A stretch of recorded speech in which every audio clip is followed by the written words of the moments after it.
Bonjour à tous, nous allons maintenant aborder le dernier cours du deuxième chapitre, intitulé La reproduction et la croissance chez les bactéries.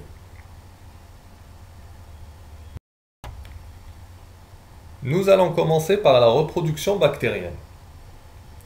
Il faut savoir qu'il existe deux modes de reproduction chez les bactéries, la reproduction asexuée et la reproduction sexuée. La reproduction asexuée a pour objectif d'augmenter le nombre de bactéries, c'est-à-dire obtenir deux cellules filles à partir d'une cellule mère. Par contre, pour la reproduction sexuée, l'objectif est d'obtenir de nouvelles caractéristiques grâce au transfert de matériel génétique, c'est-à-dire de l'ADN.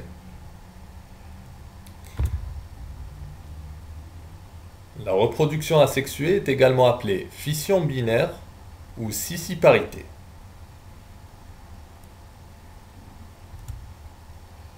Cela se passe en plusieurs étapes. Tout d'abord, nous avons une réplication de l'ADN, c'est-à-dire qu'un seul ADN chromosomique va se dédoubler pour donner deux chromosomes circulaires et identiques.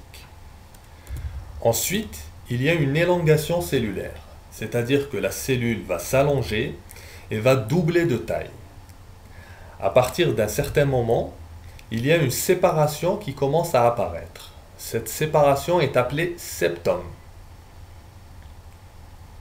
À un certain moment, la formation de ce septum va être complétée, c'est-à-dire que les deux cellules vont être entièrement séparées.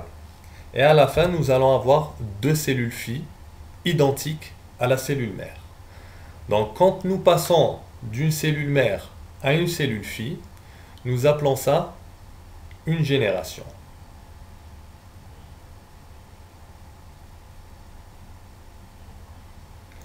Il faut savoir que lors de la reproduction asexuée, toutes les molécules vont doubler.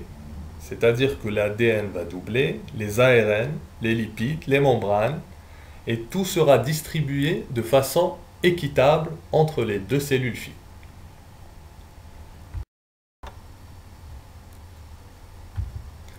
Passons maintenant à la reproduction sexuée. Comme nous l'avons dit tout à l'heure, elle permet d'obtenir de nouvelles caractéristiques grâce au transfert de matériel génétique, c'est-à-dire d'ADN. Elle permet par exemple à une bactérie d'avoir une résistance à un antibiotique.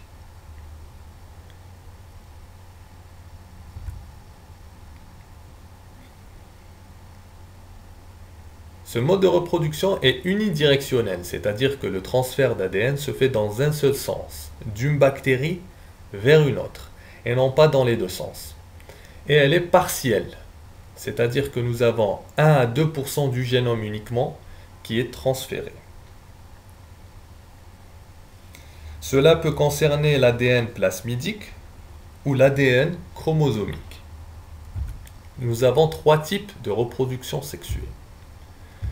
Le premier type est appelé conjugaison. C'est un transfert de matériel génétique qui se fait entre deux bactéries, une bactérie donatrice et une bactérie réceptrice. Donc nous avons un ADN qui va se déplacer de la cellule donatrice vers la cellule réceptrice à l'aide d'un pilus sexuel. Donc le pilus sexuel va permettre de rapprocher les deux cellules et de créer un pan cytoplasmique qui va permettre le transfert d'ADN. Donc cela se passe en 4 étapes. Premièrement, la cellule donatrice va déployer le pilus qui va entrer en contact avec la deuxième cellule. Les deux cellules se rapprochent et il y aura une création d'un pan cytoplasmique. Un des brins d'ADN, soit du chromosome, soit du plasmide, va se déplacer vers la deuxième cellule. Et ensuite, le brin complémentaire va être synthétisé au niveau de la deuxième cellule. Comme nous le voyons sur cet exemple, la cellule donatrice a permis à la cellule réceptrice ou à la nouvelle cellule donatrice de fabriquer un pilus sexuel alors qu'avant, elle n'en avait pas.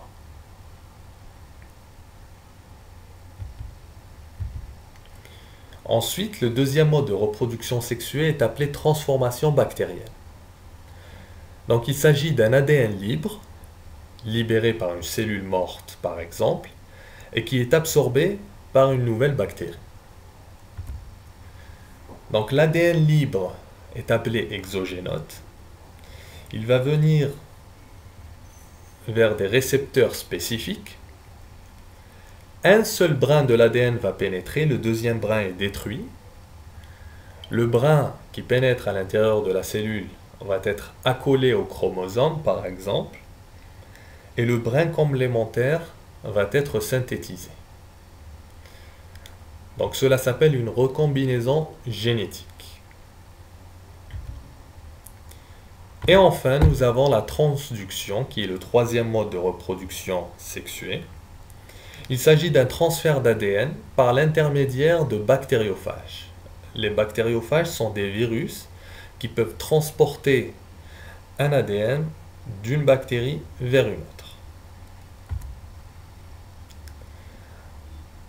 Donc, le bactériophage va se fixer sur une bactérie. Il va faire pénétrer son matériel génétique qui va s'accoler à l'ADN de la bactérie, qui va ensuite être détruit. À partir de là, de nouveaux bactériophages peuvent apparaître à l'intérieur de la cellule. Ils vont transporter une partie du matériel génétique de la bactérie et vont l'emmener vers une autre bactérie et vont pouvoir insérer l'ADN dans cette deuxième bactérie.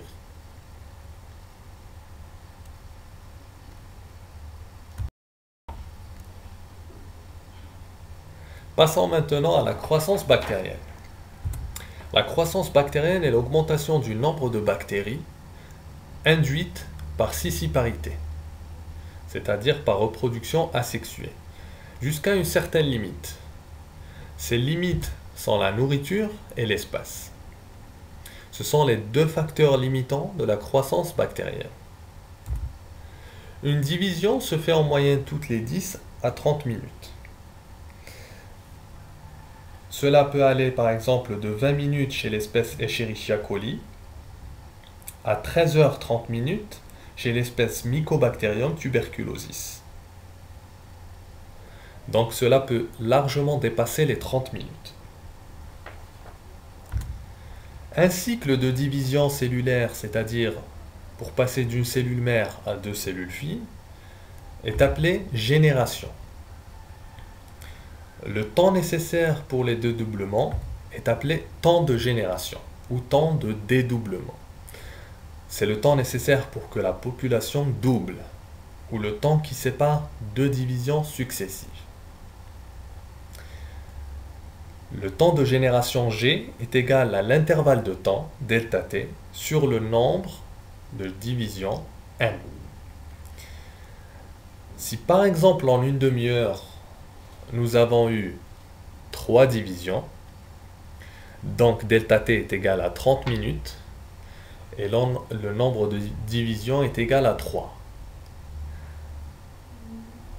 En résumé, le temps de génération est égal à 10, puisque c'est 30 sur 3. Donc voici sur le schéma le temps de génération.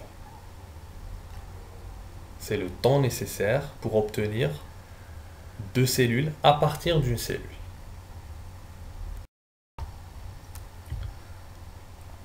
La croissance bactérienne se fait en plusieurs étapes. Tout d'abord, il y a la phase de latence. Durant cette phase, la bactérie commence à synthétiser les enzymes qui peuvent dégrader le substrat nutritif. Donc c'est une phase d'adaptation.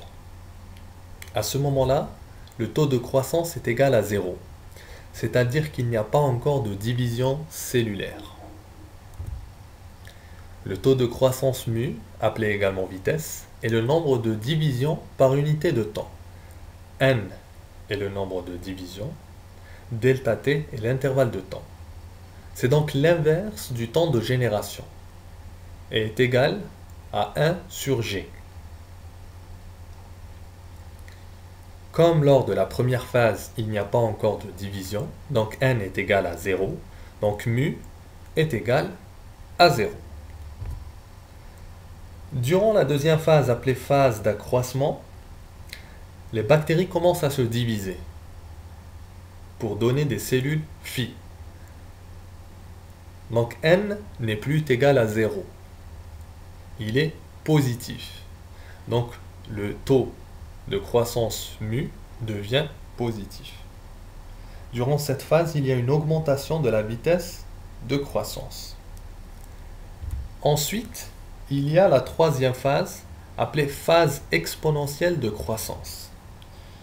Durant cette phase, mu atteint son maximum. Donc la vitesse de croissance est à son apogée. Elle atteint le maximum de ce qu'elle peut atteindre. Le temps de division des bactéries est le plus court durant cette phase.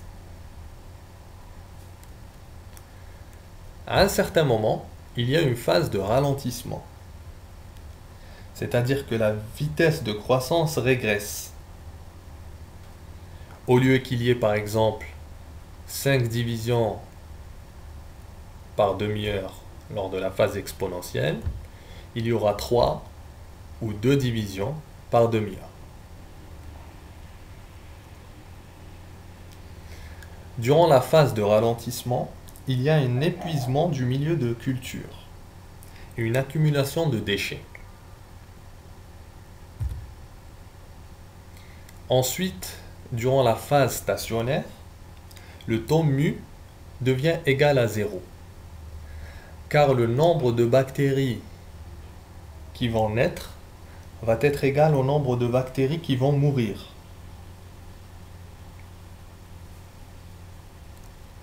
Donc le nombre total de cellules ne varie plus.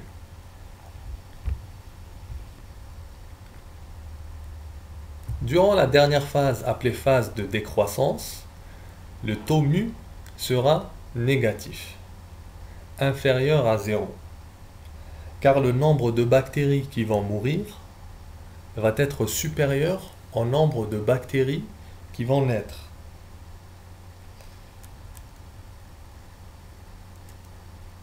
Les sources nutritives seront épuisées et il y aura une accumulation de métabolites toxiques. Cependant, certaines bactéries vont quand même se diviser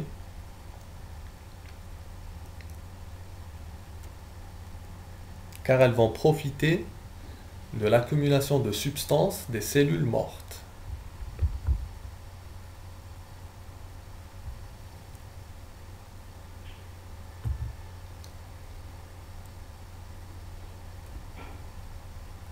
Le nombre de cellules après une période de croissance exponentielle, donc n, est défini comme suit. N est égal à N0, qui est le nombre de bactéries initiales, donc lors de la phase de latence, fois 2 puissance n. N est le nombre de générations au cours de la croissance exponentielle.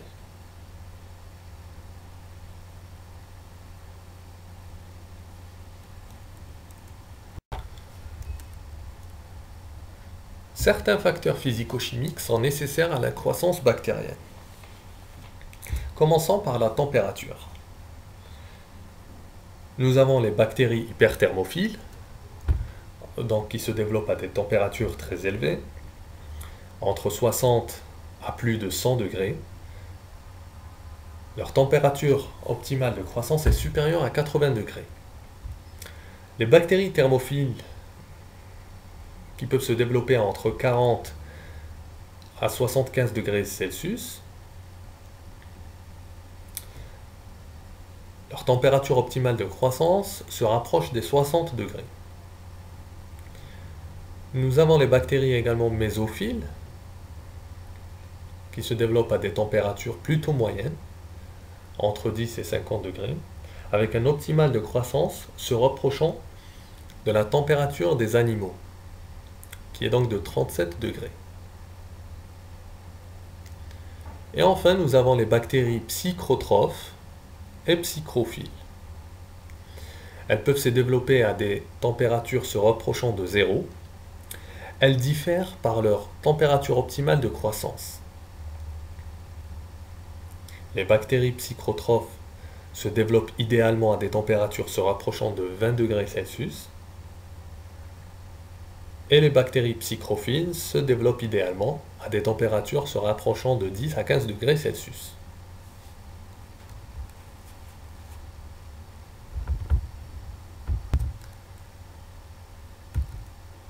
Ensuite, nous avons le pH. Nous avons trois types de bactéries. Les bactéries neutrophiles qui se développent à des pH qui se rapprochent de 7. Des bactéries acidophiles qui se développent à des pH acides, voire très acides. Et des bactéries alcalophiles, donc qui se développent à des pH supérieurs à 7. Elles sont également appelées bactéries basophiles. Le besoin en oxygène, donc nous avons différents types de bactéries en fonction de leurs besoins en oxygène ou en air. Les bactéries aérobies qui ont un besoin absolu en oxygène, c'est-à-dire qu'ils ne peuvent pas se développer en l'absence d'oxygène. Les bactéries microaérophiles qui ont un besoin absolu en oxygène mais à des concentrations très faibles, c'est-à-dire qu'elles ont besoin d'oxygène pour survivre, mais les concentrations doivent être très minimes, sinon elles sont dégradées. Les bactéries aéro-anaérobies facultatives, donc qui ont deux métabolismes, elles peuvent se développer en l'absence d'oxygène ou en présence d'oxygène.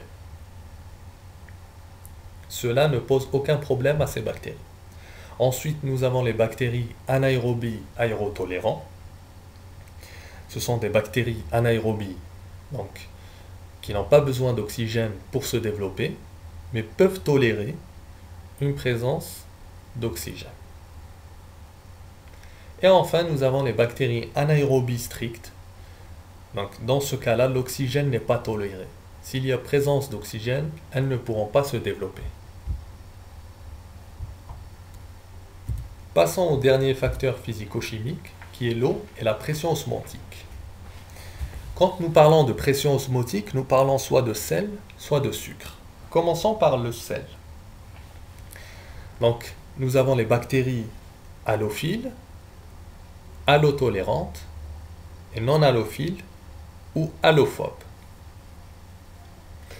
Les bactéries halophiles extrêmes peuvent se développer dans des milieux qui contiennent du sel à 15 à 30%.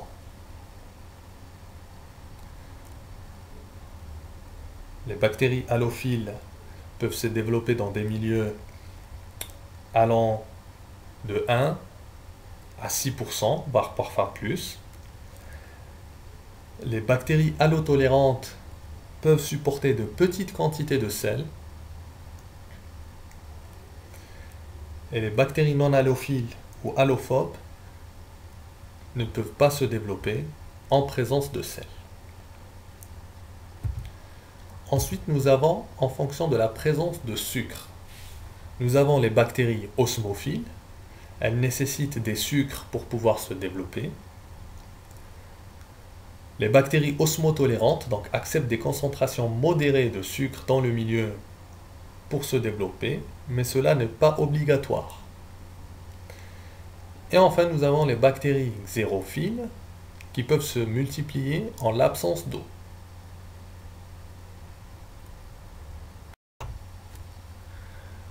En plus des facteurs physico-chimiques, la bactérie a besoin de se nourrir. Nous parlons de nutrition bactérienne. La bactérie a tout d'abord besoin de micronutriments pour pouvoir fabriquer des éléments nécessaires à leur croissance, tels que les phospholipides, les acides nucléiques ADN et ARN, l'ATP, les acides aminés, les vitamines, les lipides, etc. Donc ces micronutriments sont l'oxygène, l'hydrogène, l'azote, le soufre et le phosphore. En plus de ces micronutriments, la bactérie a besoin d'une source de carbone, une source d'électrons et une source d'énergie. En fonction de la source de carbone, les bactéries peuvent être divisées en deux groupes. Les bactéries hétérotrophes, qui obtiennent leurs molécules organiques telles que les sucres à partir d'autres organismes. Et les bactéries autotrophes, qui fabriquent leur matière organique à partir de molécules inorganiques telles que le CO2. Les bactéries autotrophes ressemblent dans certaines caractéristiques aux plantes, puisque les plantes fabriquent le glucose à partir de CO2 lors de la photosynthèse. En fonction de la source d'énergie, donc la source d'énergie, c'est ce qui va permettre d'exciter l'électron lors de la chaîne respiratoire ou lors de la photosynthèse pour les bactéries photosynthétiques. Donc nous avons les bactéries phototrophes, elles utilisent la lumière, donc les photons comme source d'énergie pour pouvoir exciter les électrons, et les bactéries chimiotrophes qui vont utiliser une énergie obtenue par oxydation de composés organiques ou inorganiques, donc à partir de composés chimiques.